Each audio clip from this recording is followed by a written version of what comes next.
नमस्कार दोस्तों, BJMH education centre YouTube channel में आपका स्वागत है। आज हम विराम चिन्ह किसे कहते हैं। तो सबसे पहले विराम चिन्ह किसे कहते हैं। तो विभिन्न प्रकार के भावों और विचारों को स्पष्ट करने के लिए जिन चिन्हों का प्रयोग वाक्य के बीच में या अंत में करते हैं उन्हें विराम चिन्ह कहते हैं। विभिन्न प्रकार के भावों और विचारों को स्पष्ट करने के लिए जिन चिन्हों का प्रयोग वाक्य के बीच में किया जाता है या वाक्य के अंत में किया जाता है उन्हें हम विराम चिन्ह कहते हैं। विराम का अर्थ होता है रुकना या ठहरना। जो विराम शब्द है इसका अर्थ क्या होता है, रुकना या ठहरना, है ना। वाक्य को लिखते और बोलते समय बीच में कहीं कहीं थोड़ा रुकना पड़ता है, जिससे भाषा स्पष्ट, अर्थवान एवं भावपूर्ण हो जाती है। इस ठहराव के लिए विशेष प्रकार के चिन्हों का प्रयोग करते हैं जिसे विराम चिन्ह कहते हैं। विराम चिन्ह का सही जगह प्रयोग नहीं किया जाए तो अर्थ का अनर्थ हो जाता है। जैसे यहाँ पर दे रखा है, रोको मत जाने दो, रोको मत जाने दो। अब देखो यहाँ पर अल्प विराम का प्रयोग किया गया है ना, कामा, जैसे इंग्लिश में बोलते हैं, हिंदी में अल्प विराम। तो रोको मत जाने दो किसी व्यक्ति के लिए कहा जा रहा है कि इसको रोको और इसे मत जाने दो। अब अगला देखते हैं हम, रोको मत जाने दो। अब इसमें भी देखो विराम चिन्ह का, अल्प विराम चिन्ह का प्रयोग किया गया है, लेकिन यहाँ पर अर्थ बदल गया है। रोको मत जाने दो, किसी व्यक्ति के लिए क्या करें हम कि इस व्यक्ति को रोको मत, इसको जाने दो। तो विराम चिन्हों के प्रयोग से अर्थ बदल जाते हैं। अब हम कुछ विराम चिन्ह देख रहे हैं, उनके संकेत, उनकी परिभाषा और उदाहरण। जैसे पूर्ण विराम, तो पूर्ण विराम का चिन्ह होता है खड़ी लाइन, है ना, ये दे रखा है। वाक्य के पूर्ण हो जाने का संकेत देने के लिए पूर्ण विराम का प्रयोग किया जाता है। जब कोई बात या वाक्य पूर्ण हो जाता है तब पूर्ण विराम चिन्ह का प्रयोग किया जाता है। यहाँ कुछ देर रुकने का संकेत होता है, जैसे यह मेरी जन्मभूमि है, यह पहला उदाहरण दे रखा है और लास्ट में पूर्ण विराम चिन्ह का प्रयोग किया गया है। दूसरा उदाहरण दे रखा है, आप उधर जाइए, और लास्ट में पूर्ण विराम चिन्ह का प्रयोग किया गया है। तो वाक्य पूर्ण हो जाता है तब पूर्ण विराम चिन्ह का प्रयोग किया जाता है। उसके बाद में दूसरा दे रखा है अर्ध विराम। अर्ध विराम, तो अर्ध विराम का चिन्ह आपको दे रखा है, एक बिंदी और उसके नीचे फिर अल्प विराम जैसा चिन्ह ये दे रखा है। अर्ध विराम के बारे में हम पढ़ रहे हैं। वाक्य के मध्य में एक बात पूरी हो जाने पर जहाँ थोड़ा रुकना हो वहाँ अर्ध विराम चिन्हों का प्रयोग किया जाता है। इस चिन्ह के संकेत पर पूर्ण विराम से आधी अवधि तक रुका जाता है। इसके उदाहरण हम देख सकते हैं, बच्चे आ गए हैं, भोजन ना जाने कब आएगा। दूसरा उदाहरण दे रखा है, विद्या धन अनमोल है, खर्च करने से बढ़ता है। देखो इनमें अर्धविराम चिन्हों का प्रयोग किया गया है। तीसरा दे रखा है अल्प विराम। तो अल्प विराम का संकेत चिन्ह, वाक्य के बीच में अर्धविराम की अपेक्षा कम रुकना हो तब इसका प्रयोग होता है। इसका प्रयोग अनेक स्थानों में किया जाता है। अल्प विराम, जिसको इंग्लिश में कामा बोलते हैं, तो इसका प्रयोग कब होता है, अर्ध विराम की अपेक्षा कम रुकना हो तब इसका प्रयोग किया जाता है। मतलब बहुत कम समय के लिए रुकने के लिए इसका प्रयोग किया जाता है। जैसे उदाहरण दे रखे हैं, पहला, राधा, मोहन, सोहन और राघव आए हैं, आपके जाने का समय यही है, यह इसे कैसे पता लगा। तो इनमें अल्प विराम चिन्हों का प्रयोग किया गया है। उसके बाद में अगला है प्रश्नवाचक चिन्ह या प्रश्नवाचक विराम। तो इसका चिन्ह दे रखा है ना। इस चिन्ह का प्रयोग कब किया जाता है, जिस वाक्य के द्वारा प्रश्न पूछा जाता है उसके अंत में पूर्ण विराम के स्थान पर प्रश्नवाचक चिन्ह का प्रयोग किया जाता है। जैसे किससे मिलना है, तुम कब आए, और लास्ट में प्रश्नवाचक चिन्ह का प्रयोग किया गया है। जब कभी किसी से कोई बात पूछी जाती है या कोई प्रश्न पूछा जाता है तो इस चिन्ह का प्रयोग किया जाता है। इस चिन्ह का प्रयोग वाक्य के अंत में किया जाता है। उसके बाद में अगला है विस्मयादि बोधक चिन्ह। तो विस्मयादि बोधक चिन्ह जो है, इसका चिन्ह आपको दे रखा है, जो आई होती है उसका उल्टी, यह विस्मयादि बोधक चिन्ह है।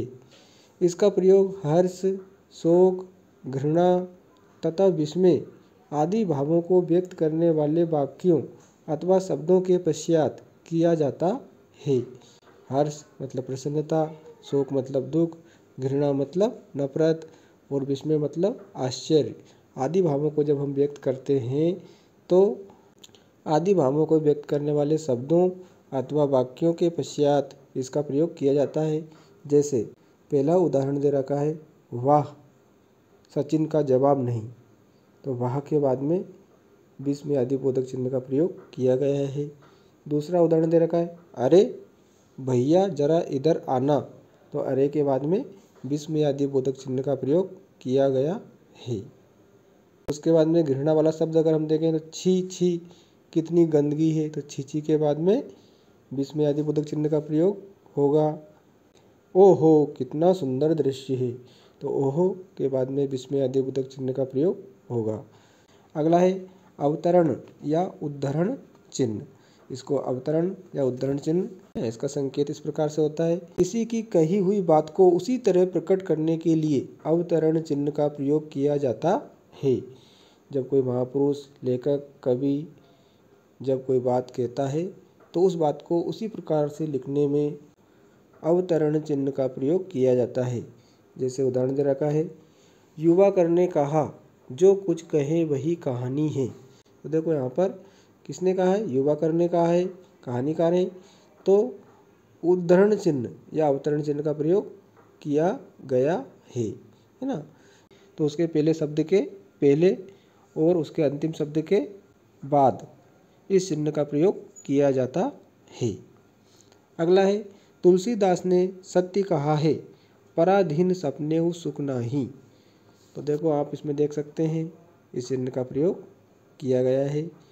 तुलसीदास जी ने कहा है पराधीन, तो ये पहला शब्द है, तो पहले शब्द के पहले, उसके बाद में उन्होंने कहा है पराधीन सपने हूँ सुख नाही, नाही अंतिम शब्द है, उनकी बात खत्म हो चुकी है यहाँ पर, तो अंतिम शब्द के बाद इस चिन्ह का प्रयोग किया जाता है।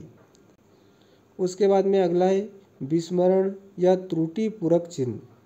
तो इसका संकेत इस प्रकार से होता है, यहाँ पर दे रखा है आपको, है ना। विस्मरण चिन्ह का प्रयोग लिखते समय किसी शब्द को भूल जाने पर किया जाता है। जब हम कुछ लिखते हैं, किसी प्रश्न का उत्तर लिख रहे हैं, कहानी लिख रहे हैं और भूलवश कोई शब्द लिखना भूल गए हैं, तो फिर त्रुटि पूरक या विस्मरण चिन्ह का प्रयोग किया जाता है। जैसे पहला उदाहरण दे रखा है, आज का युग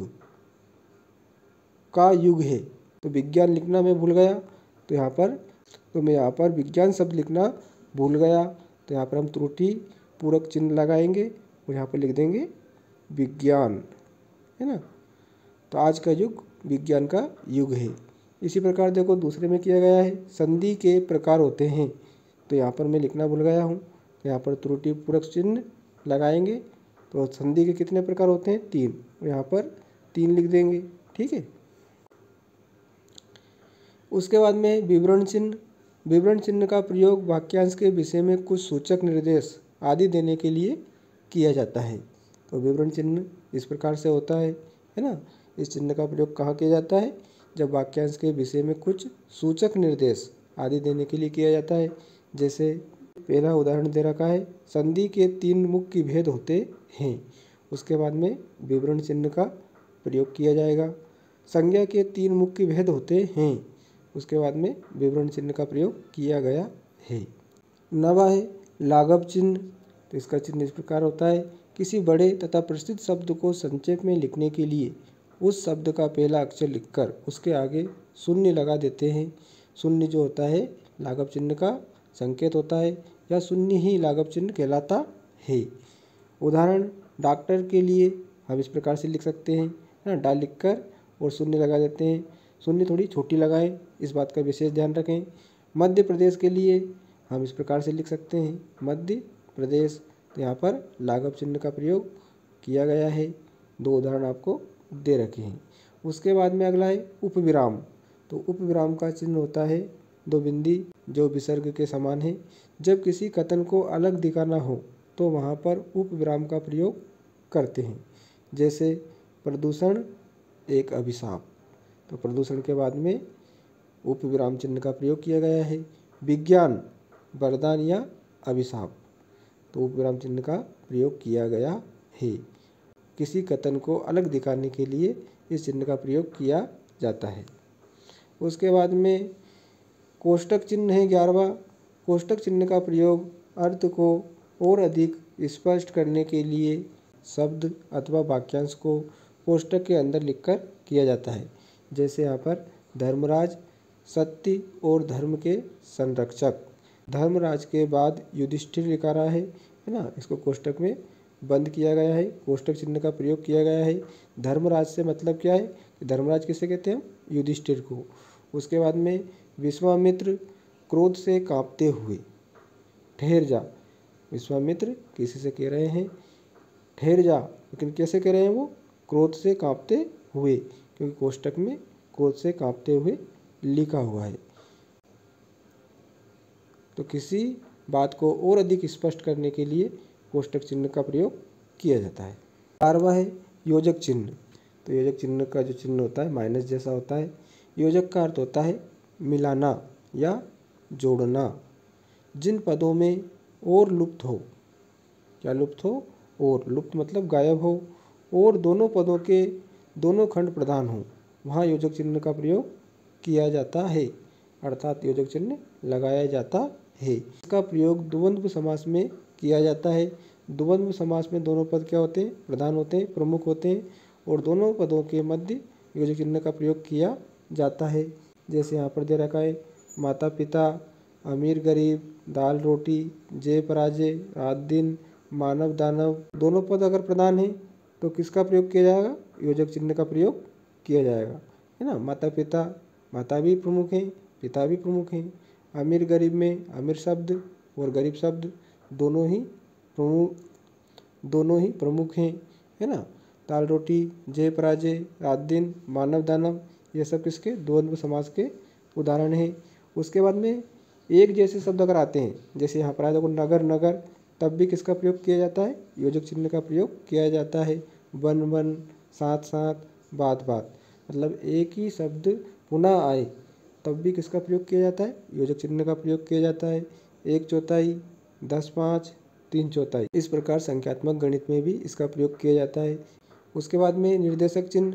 तो निर्देशक चिन्ह जो होता है, यहाँ जो योजक चिन्ह होता है इससे कुछ बड़ा होता है ना, योजक चिन्ह छोटा होता है और ये थोड़ा बड़ा होता है। यहाँ पर जैसे दे रखा है ना। निर्देशक चिन्ह का प्रयोग विषय, विवाद संबंधी प्रत्येक शीर्षक के आगे, उदाहरण के पश्चात, कथोपकथन के नाम के आगे किया जाता है। इसको रेखा चिन्ह के नाम से भी जाना जाता है। निर्देशक चिन्ह को रेखा चिन्ह भी कहा जाता है। जैसे हम उदाहरण से समझ सकते हैं, जैसे यहाँ पर दे रखा है उदाहरण, है ना। फिर जैसे, उसके बाद में कौन से चिन्ह का प्रयोग किया गया है, निर्देशक चिन्ह का प्रयोग किया गया है। केला, आम, संतरा, उसके बाद में पूर्ण विराम, है ना। जैसे कि, तो जैसे कि बाद, दूसरा उदाहरण दे रखा है अध्यापक, फिर ये योजक चिन्ह का प्रयोग किया गया है। तुम आ सकते हो, तो अध्यापक कह रहे हैं तुम आ सकते हो, तो यहाँ पर निर्देशक चिन्ह का प्रयोग किया गया है। अगला है 14वां, अगला तुल्यता सूचक चिन्ह। तो तुल्यता सूचक चिन्ह का संकेत आपको दे रखा है। किन्हीं दो शब्दों या वाक्यांशों के मध्य समता अर्थात समानता या बराबरी दर्शाने के लिए तुल्यता सूचक चिन्ह का प्रयोग किया जाता है। जैसे उदाहरण दे रखा है बल बराबर शक्ति, फन बराबर गुण, पानी बराबर नीर, बद बराबर बुरा। इसके बाद में लोप सूचक चिन्ह। उसके बाद में 15वां है लोप सूचक चिन्ह, है ना। जब किसी कथन को अधूरा छोड़ दिया जाता है तो उस कथन के अंत में लोप सूचक चिन्ह का प्रयोग किया जाता है। जैसे उदाहरण हम देख सकते हैं, संधि के भेद होते हैं तो यहाँ पर लोप सूचक चिन्ह का प्रयोग किया गया है। उसके बाद में दूसरा है स्वर संधि के फिर लोप सूचक चिन्ह का प्रयोग किया गया है, भेद होते हैं। तो रिक्त स्थानों की पूर्ति हम जब करते हैं ना, तो रिक्त स्थान जो है वो कौन सा चिन्ह है? लोप सूचक चिन्ह।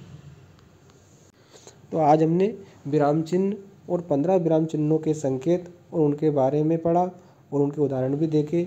वीडियो आपको अच्छा लगा ही होगा। वीडियो को अधिक से अधिक शेयर करें और हाँ, वीडियो को लाइक ज़रूर कर दें। लाइक करने में आपका कोई पैसा नहीं कट रहा है, ताकि हम और अच्छे वीडियो आपको बनाते रहें। साथ ही चैनल को भी सब्सक्राइब कर लें। धन्यवाद।